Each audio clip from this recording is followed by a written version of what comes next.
Oh, great! It's misfiring. God, it's driving like shit. You've broken the Citroen. This is the You've had it worst 12 car I've hours. driven. This is a vital skill for any C3 Aircross owner. You're going to be doing this multiple times per day. We're at 22 miles per hour here and at 0 RPM. It's almost as if we're being towed. Don't step over the chain. Don't step over the chain, mate.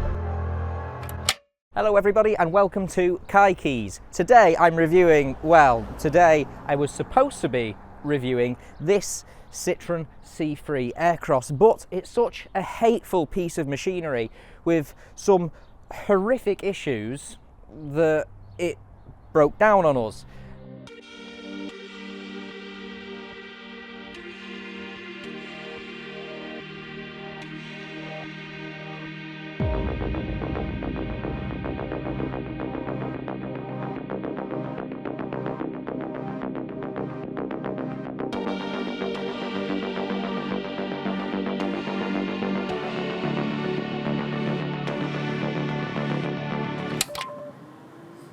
Oh, great!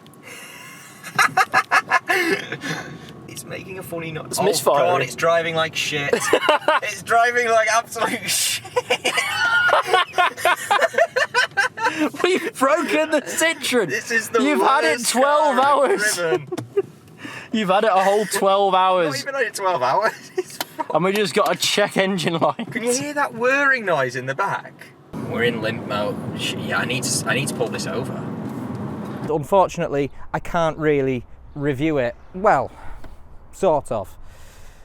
Come on and let me show you what I think about the thing. So basically, we were driving back from getting some lovely B-reel, some really nice shots, and basically a big light came up on the dashboard and it started running funny, and then we had no power, and then it started making a funny noise, and now we've broke down. And I'm hypothesizing that it's due to the horrific oil consumption, and something's gone very badly wrong with that.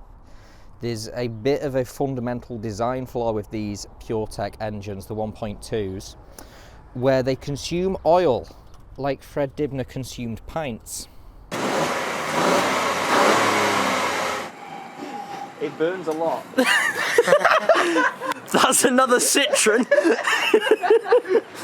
We are at a Citroen meet. The steam train goes past and we can't tell the difference. Our oil level's good, so I don't know what the problem is, but suffice to say there's some kind of problem and we can no longer continue. The engine sounds like a bag of spanners being thrown down the stairs, and it usually sounded a little bit like that when it was running anyway, but believe me, it sounds worse than that. This is a hateful lump of pathetic engineering. CaiKeys is not happy. You won't like me when I'm angry, and I'm angry now. Yes. I wanted to get this thing out on the road and give it a little bit of a road test. In terms of handling and actually performance, when this thing isn't broken, so for about 5% of the time, it's great. There's a surprising amount of low down torque. It's surprisingly capable for a 1.2 litre 3-cylinder. It's not like the naturally aspirated 1.2s of old. That turbo is doing an awful lot of heavy lifting, which I'm hypothesizing is probably most of the problem you get with these engines. They're overstressed, they break. They have horrendous oil consumption issues. This thing is on 86,000 miles and consumes ludicrous amounts of oil. Every week we need to top it up because it goes below minimum. That is not acceptable. I really can't understand why anybody would purchase one of these cars when there are far more reliable and far more proven vehicles on the market. The interior is quite nice. It's a lovely place to sit whilst you're waiting for the AA to come and take it back home on a low loader. So if you like waiting around, this is the car for you. It's terrible and I don't like it.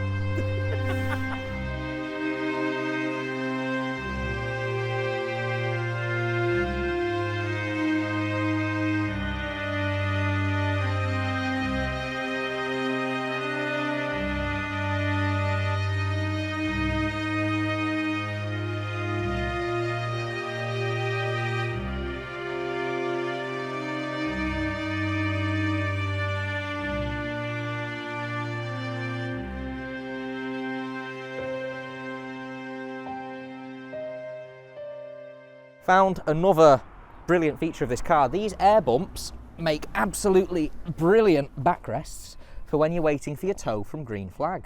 They're quite comfortable. Howdy partner, I see you've broken down.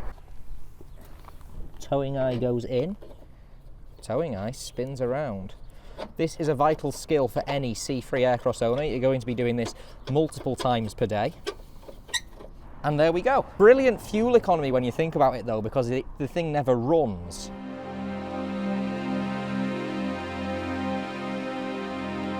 So here we are behind the wheel of the Citroen C3 Aircross, and I must say, it's a really nice place to be. It's a very quiet car. It almost feels electric. It almost feels like we're not moving at all. Look, we're at 22 miles per hour here and at 0 RPM.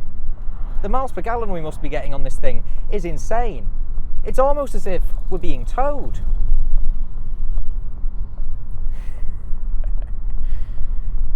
Oh, God. Oh, this Civic's fantastic, isn't it? So I did briefly drive this car back from where I picked it up, and we did drive it around town. So I have had some experience driving this vehicle. And what I will say is that when it's working, the PSA 1.2 PureTech engine really does impress. These can be found from about, I want to say about 50 to 130 horsepower. We'll confirm it somewhere around here. And it's incredible how they can make such an amount of power from a 3-cylinder 1.2 litre petrol engine. That turbo's doing an awful lot of heavy lifting. Despite that, there's not really any massive turbo lag. You'd think there would be. That turbo's doing so much heavy lifting, as I said, but it's not. It's a remarkably decent car to drive when it works. Regarding suspension, this thing is very similar to a Vauxhall Mokka that I drove once, a newer Vauxhall Mokka. And it's not particularly a good thing. It's composed enough, the ride is comfortable, but it feels very wobbly at high speed. I think that might be partially due to the ride height. You do sit surprisingly high up in this thing. The ride is, if anything, a little bit too bouncy for my liking, but this isn't a car that you're going to be driving everywhere fast, and as a result, it does the job fairly well. Steam, as it turns or under your own steam. As a vehicle that's being towed, then it's very comfortable. I've lost power brakes now. Summits fell off. Oh, is it the head of the tow? Oh, it has indeed. Yeah, we'll get him a new towing bar head. This is hard. This is the most difficult thing I've ever done. I'm just very wary I'm going to smash right into the back and ruin the Civic, and that's the last thing I want to do. Flatbed would have objectively have been considerably safer. Like, this can't be doing the chassis of the car much good either with these big shunts we're taking. Hello, how you doing? We've got a bit of a predicament. This is a stressful drive. We might really struggle getting up this hill. We might not be able to. Oh, hell yeah, come on Honda. Big up the Honda Civic. What a car! Why the Honda Civic is the greatest car of all time. By the way, the Toyota Yaris is now called The Egg. The Egg. Yeah, someone commented The Egg, and I loved it so much that that's what it's going to be called. Kevin is a close second, but it's got to be called The Egg. Yeah, the issue is with a rope, it's obviously a lot more comfortable. Because you've got elasticity. And in a chain, you don't. See how hard I'm gripping the wheel? Yeah, you're terrified. This is how it feels to be in a demolition derby. We are off. It does have remarkably light steering. Obviously, we've not got power steering, but when you go in, you don't need it in this. Nice Civic. We are getting infinite miles per gallon right now. We are getting a lot of miles to the gallon. F your Prius. The fuel economy in that must be horrible. About 6 miles per gallon. I'm getting used to it, but we do have a roundabout coming up, which is going to be very difficult indeed. Feels almost like a funeral, and the Civic behind us is a pallbearer. Pallbearer for a Citroen? Yes. I think this Citroen may have bitten the dust. Feels like we're being hit from behind, doesn't it? It feels like we're being rammed by what is behind us now is another Citroen. A Citroen C1. Weak! Pathetic. My big brother, you are weak! At least this is a different kind of video, though. At least it's not icy. At least it's what? Not icy. That's very true. That would be. We wouldn't get it back. No, we would be sideways. Yes. Yeah, this is the roundabout coming up. It's going to be a concern. I have a feeling that this man has done it before. I feel you may be right. I don't feel as if he would have had more compunctions if he thought it was going to be an issue. No. There's something very cool about being a utilitarian kind of chap, you know, being able to tow cars. David is the handyman. The handyman. The kind of man I aspire to be. I just can't wait for this to be over. Yeah, I'm gonna be honest with you, I'm just sweating like mad. I do that anyway, but it's because I'm terrified. This is what I'm not looking forward to, this roundabout here.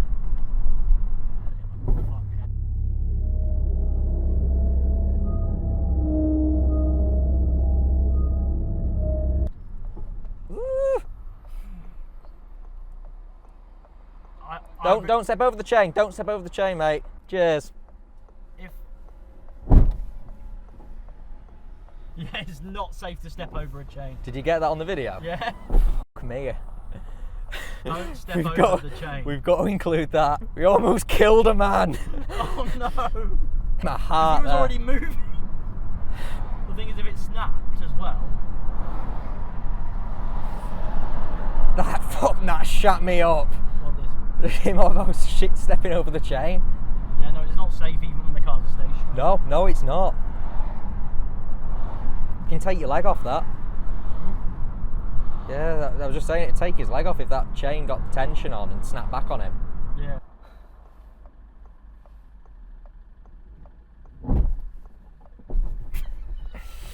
That was gentle that time. Yeah. He's edging us.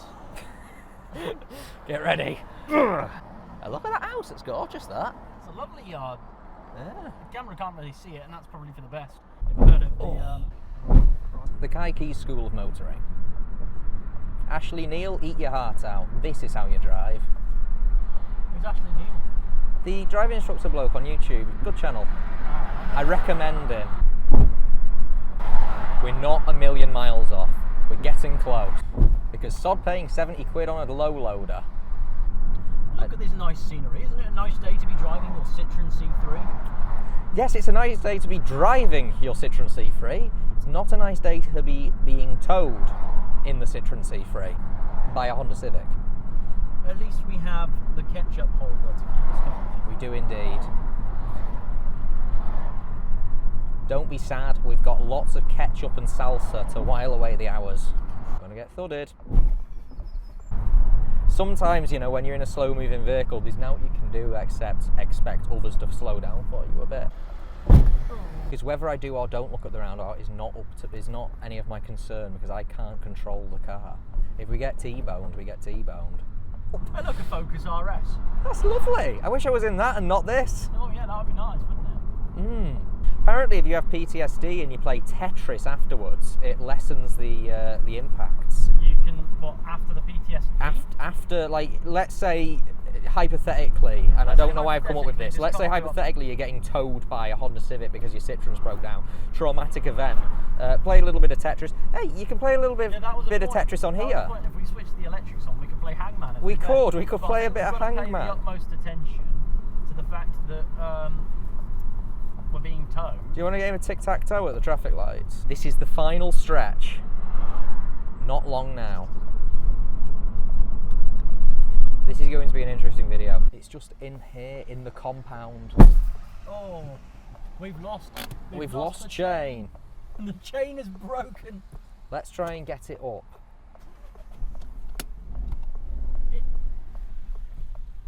We might have to roll it back now because we've just run over his... That was all right, wasn't it? If the chain was going to fall off, that was the best time for it to do so. It looks like you've lost the cover on the top of your tow ball. We'll, I mean, that'll certainly make some interesting content. Did you see that person at the roundabout who was going to cross in between the cars? No, there was a guy at the roundabout. I had to shout at him, "Don't cross the chain."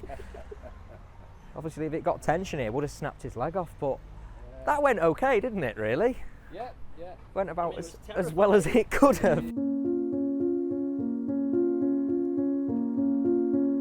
So, there you have it, the Citroen C3 1.2 litre PureTech, a car that I'd really advise you to stay away from. Look, we broke down, that's not going to happen to every C3, admittedly, but the fact of the matter is, the engine in this has a well-documented list of defects and problems, and it is unfortunately not a reliable engine. So, the question I ask to you is, why on earth would you purchase this car? Because it's not the cheapest. They're fairly modern, admittedly, and they've got a fair bit of nice tech inside, but when the entire thing is unreliable, it simply doesn't make sense to buy one of these. Get yourself one of those instead. Hello, old friend. It's good to be back in the Yaris. At least I know we're going to make it back home.